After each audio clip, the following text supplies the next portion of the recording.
Hello, I'm here with Shannon Flaharty, and if our videos go up in the sequence that we anticipate, you will already have met her in a previous segment on the leg yield and the side pass.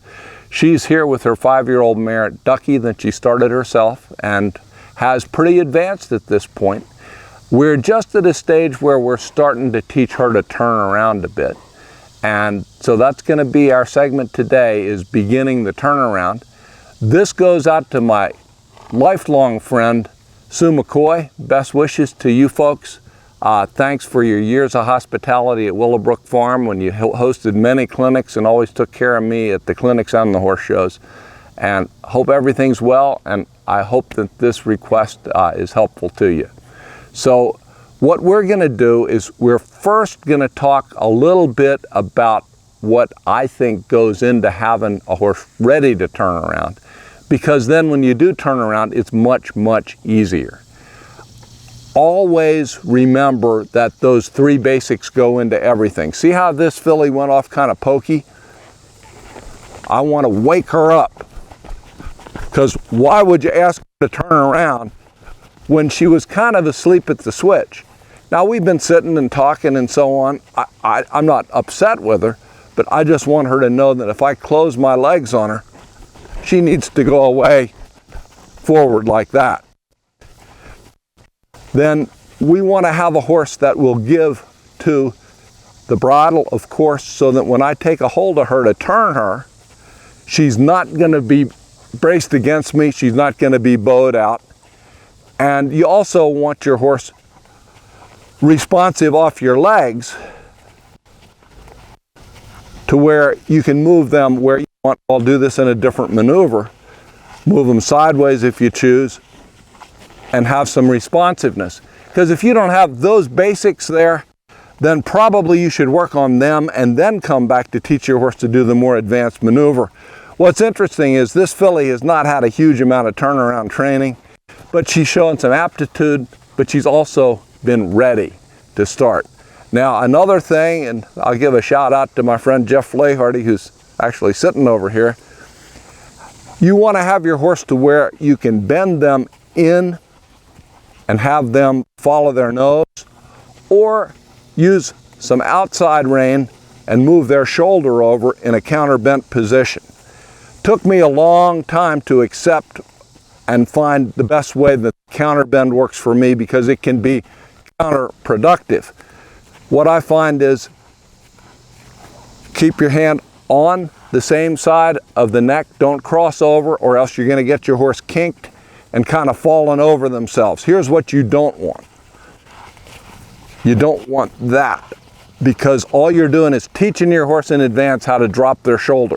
Now, I have no fault with her because she did exactly what I asked her to, but I sure don't want to ingrain that in her. But I'll just get them to where they have that movement. And of course, you want to be able to pick up and stop them so that they're not going to be running through your hands.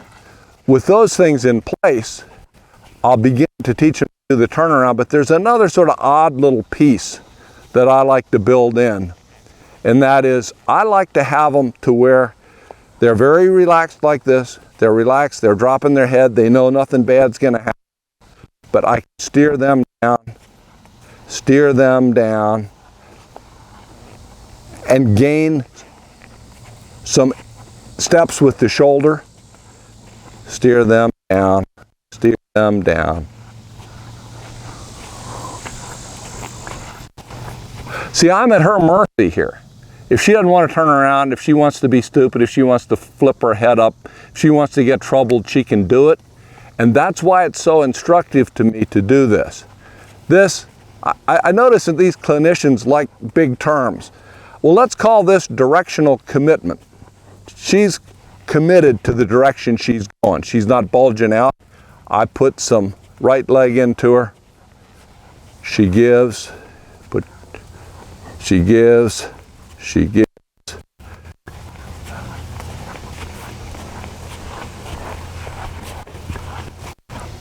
Obviously, that's not a perfect turnaround. It's not meant to be. It shows that she's committed to go that direction. And from between her ears or the tip of her nose back to her tail, she's loose.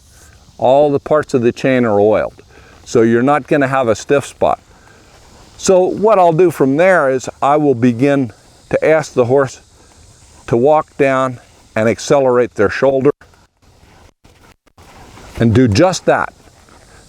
When you get that, don't be greedy, go back out, don't let your horse be stiff. Just that.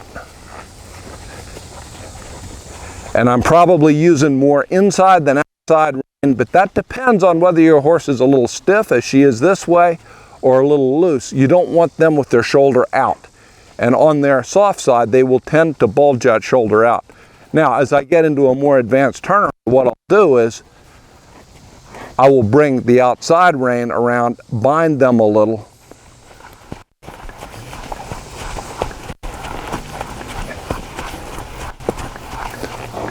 and probably that's enough times, maybe more times than I needed to turn this mare around. So I'm just going to bind her again and let her step around. Bind her again, let her step around. So I was a little greedy the first time. It may be that she's going to do better. Now see how she's sucking back? Send her forward. You're balancing that forward in the turn. If they're too ready to turn, they lock up before they turn, and that's the last thing you need. Bring that rein across.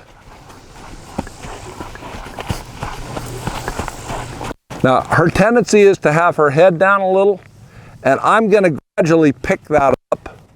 But for now, that's her natural style. I certainly haven't asked her to do that, and I want to not have her too bound up. So if that's where she needs to put her head to turn around, that's okay. And that was about what I was after. That was a full revolution, everything moving in the right position, the right cadence. Filly's going to have a lot of step and some style to her. And I'm not going to sit here and grind on her on a hot day until she starts saying no. I'm going to say thanks for saying yes, and we'll move on and begin to torment Shannon. So, this mare has begun to turn around. Is she better one way than the other? Yeah, she's better to the right. To the right. Well, let's make it easier and work to the right, see what you've got. And just demonstrate what you do with her, and don't do anything different from what you normally do at home.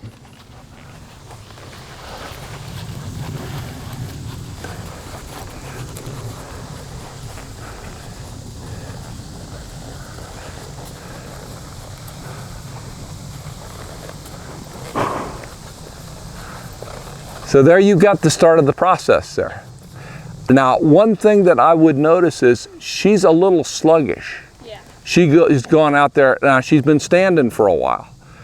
She has a license to have over-relaxed a little, but maybe I would say bump her with your legs and get her moving forward. When you bump her with your legs to go forward, don't feel like you have to do anything with her. In fact, if you're asking her to go forward, let her almost run off for, you know, a dozen strides or so, and then you can just sort of shape her up and start the process again.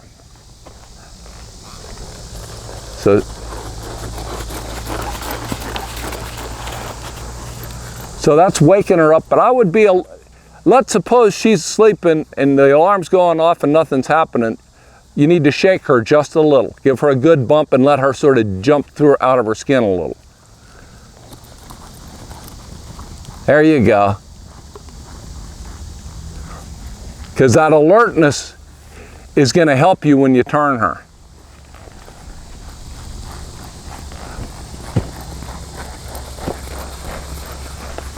Now just spiral her down gradually, and when you feel like she's ready, just go ahead and tip her and turn her around.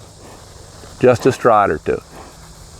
There you go. You see how that was a little bit smoother? And she's loose, but loose is okay for this stage. As long as you're accelerating that shoulder, you're making progress. Now some people will start from a standstill. There you go. Beautiful. Beautiful. That was good.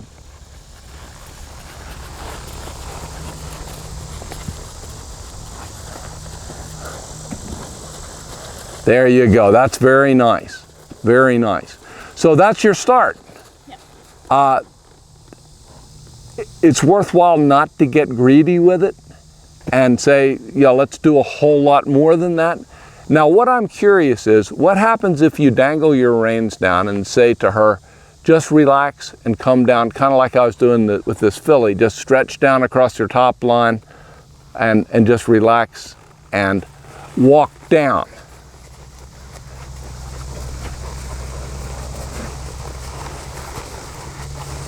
Now, what's interesting is she's turning, initially at least, almost better without the reins being engaged. Now, here's what I notice. Do you see how she's bracing and getting a little stiff? So what you want to do is just invite her to step in, but to keep walking. She's walking a circle, like right until the end of that process. She's not beginning to turn around out here. She's not even beginning to turn around there. See, she started a little ahead of things, so I'm going to shape her back up to where she's stepping equal with all 4 quarters. And I'm not even going to let her turn around there because I didn't ask for it. I'm going to keep her soft. And then when I feel like she's soft, I'll relax the inside leg, press a little with the outside, and let her step around. So see how that works if you kind of relax her down using whichever leg you need to keep her balanced. But you don't want her to fall in, you want her to walk equally until her circle is so tiny that it's very natural for her to just step her front end around very slowly. So keep her walking forward.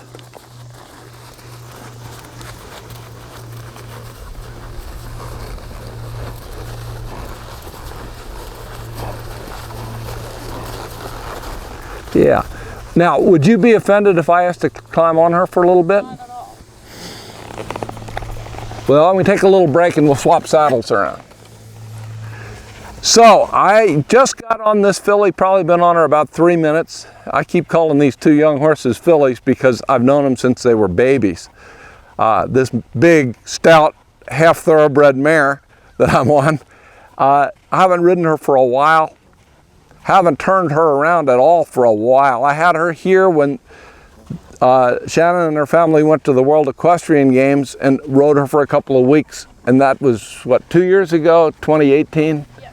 So that's really the last I rode her, except for a couple of weeks ago I got on her and sort of bumped her up a little notch on some other things. So first thing I wanted to check was her forward, which is what I always check, because the last time I rode her, her forward was deficient. Well, now it's there. And that shows that Shannon's been doing plenty of homework. It's there, but it's not stressed. Whenever I ask a horse to go forward like that, a lot of times I don't contradict it by asking him to do much else. I'll just squeeze and say, go ahead, go forward. And I'll just sort of let them run off if they want at a trot, or let them be free at a trot. I wouldn't say run off. So what I'm going to do, I sort of checked her. We did some leg yield, and she's a little stiff in the bridle there. So I'm just sort of checking her out. See if she'll get off my left leg. I'm going to turn her a couple of times to the right. Then I'm also going to walk her around and take her left rein to the outside and see how we are as far as a functional counterbend, and see how she is a little confused because she thinks I want her to go to the left. And Shannon, that's very natural. She's not being bad, but to her, you have her very committed, as she should be. If you take your hand to the left, she's going to go left. And this is where my love-hate relationship with a counterbend begins, and that is, it is confusing to a horse. But what I find it helps is, eventually you're going to want to use that outside rein to stabilize their front end, keep them from overbending. And you don't want them, when you lock down to turn, say to themselves, well, wait, which direction am I going? Why are they pulling on me or activating the left rein when we're turning right? So for riding one-handed or for doing more advanced maneuvers, having a bit of that is helpful. So all I want her to do is move her shoulders over like that. No more than that. I don't have to have them scrambling over. I just want her comfortable with the idea that if I take her nose to the outside and put some outside leg on her, she can step to the inside. And there, she's just gotten a lot more comfortable with it. Now, what I'm going to say is, Shannon has everything on her. I just prepared her just a little differently to turn from what Shannon did when she turned her. And I'm going to make one of those arrogant forecasts and say, I think she's going to step around okay. Maybe just a step beyond what we saw, because she's a little bit more ready. Also, because Shannon was kind enough to prepare her for me.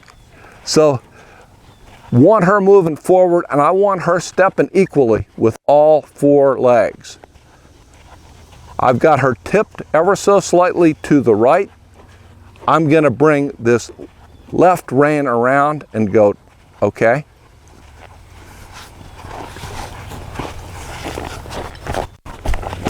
And then I'm going to let her leave out of that, or ask her to leave out of that, because she started to sit back a little bit. If she had leaked forward, I might have stopped her, or even rarely backed her up. So I'm going to come down, inside rein, bind with the outside, left leg. Now I'm going to do something a little bit crude, and it may make her angry, but she's not moving off my left leg quite like she could, so I'm going to bump her right now.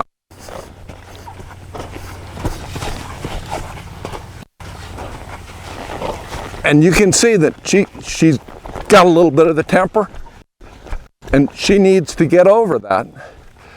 Even though I'm being a little bit rude, I'm a rude guy. Bump.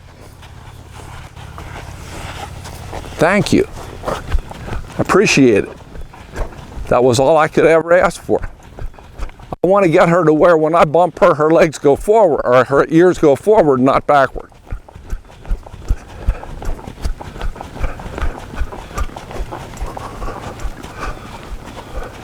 So I'm going to take her around. I don't want her falling in any more than I ever did, but I want her ready.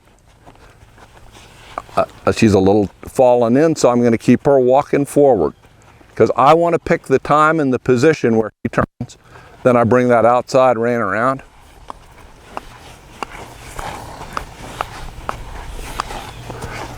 And we're starting to get a revolution, which is a little bit greedy. And I'm going to bump her one more time because she feels a little sluggish. Bump, bump, bump, bump, bump. Now here's a rule. That was ugly. Sometimes it needs to get ugly before it can get pretty. Because you have to find those stiff spots and work through them. And she's getting annoyed with me. And I'm saying, Ducky, you don't have the right to be annoyed with me. I'm not annoyed with you. And now she's saying, oh, all I have to do is go forward and not be resentful. Go forward and don't be resentful. Because there's a kick out hanging in there. It's just one step below the surface. It would be a great gift if she kicked out and I rode her through it and she got over it. Go forward. There, that was nice.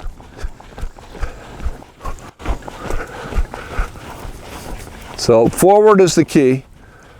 Go ahead. That was very nice. That wasn't dramatic, but it was very, very competent on her part.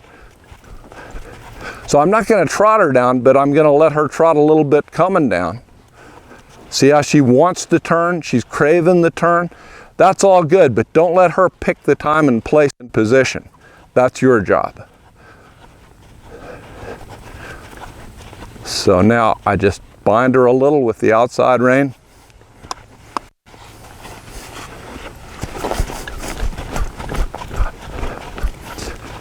As soon as she starts to sink back, I bump her forward.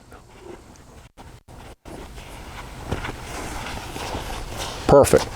So that's enough. And I'm going to let her stand there because that's kind of what she wants to do. And I'm going to say, okay, When you give me exactly what I asked for, no more, no less, then you get to stand still. Is that a perfect turnaround? Is it an advanced turnaround? Is it as far along as the other mare is? No, but it doesn't need to be. It needs to be better, not perfect.